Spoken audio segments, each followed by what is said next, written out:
Check it out.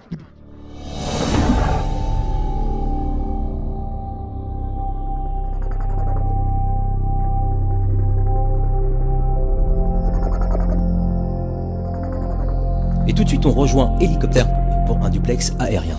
Héli ? Hélicoptère, vous savez. Oui, pardon, monsieur Copter. Copter.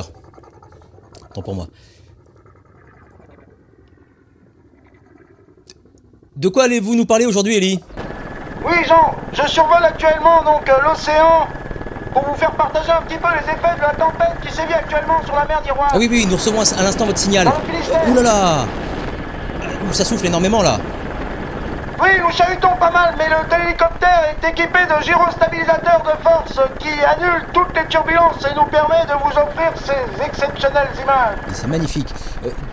Vous pouvez manœuvrer un peu sur la droite, que nos téléspectateurs profitent un peu de la vue ? Oui, bien sûr, nous disposons de 4 caméras judicieusement placées qui nous permettent de retransmettre la scène sous ses plus beaux angles. C'est pas un peu dangereux de s'approcher de ce phare ? Faites attention, Héli, ne prenez pas de risques.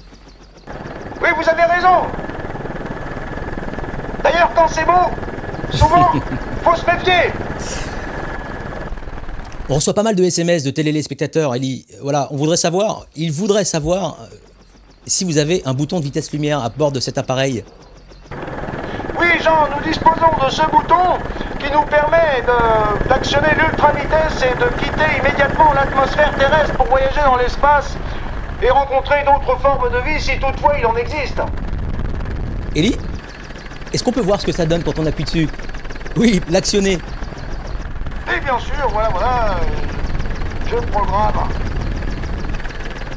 ma trajectoire, on indique ici.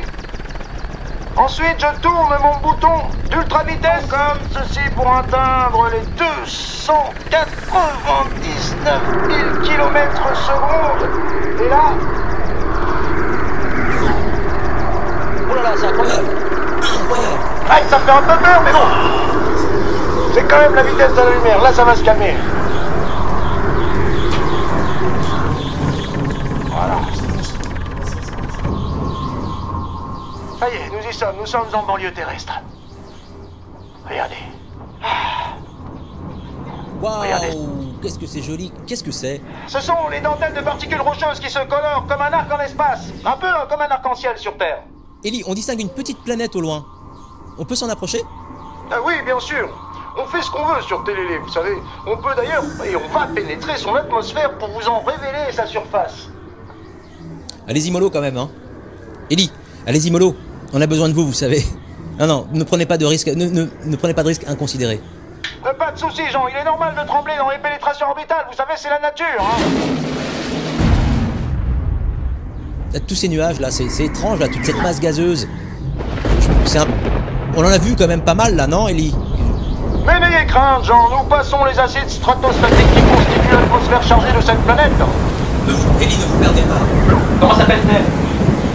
C'est l'étoile du berger, notre Vénus toute proche et brûlante. Attendez, je distingue un point là-bas. Je ne devrais pas trouver de trace autre que du sable en ébullition. Je suis surpris, on va s'approcher. Allez-y, Héli, allez-y, faites-nous rêver. Et voir de quoi il s'agit. Apparemment, il y a effectivement une tache là, mais... Qu'est-ce que ça peut bien être? Oh! Non! Oh! Non, c'est pas possible, ça ressemble à...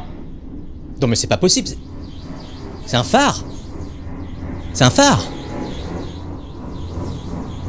Mais vous faites pas une blague là, Héli, là? C'est quoi? Genre, on ne le sait pas vraiment sur Terre, mais effectivement, il y a bien longtemps, les Bretons dominaient le monde. Et la galaxie. Ils avaient aux 4 coins de notre système des phares et balises qui indiquaient des zones et routes d'accès dans l'espace pour les planètes. Héli, c'est une révélation incroyable que vous nous faites là. Oui, d'ailleurs, nous avons appris récemment que leur dieu à l'époque avait inventé un breuvage pour les empêcher de dominer le monde. Et vous savez ce qui est le plus fou dans cette histoire, c'est que le manque de ce breuvage les conduisirent à coloniser les corps célestes pour marcher vers la nébuleuse d'Isos, qui contiendrait des milliards et des milliards de tonnes de cette poisson planante dans l'espace. D'accord, ah oui. Merci Ellie pour cet éclairage sidérant, et à bientôt. Mais oui, Jean, vous inquiétez pas, je reprogramme mon retour.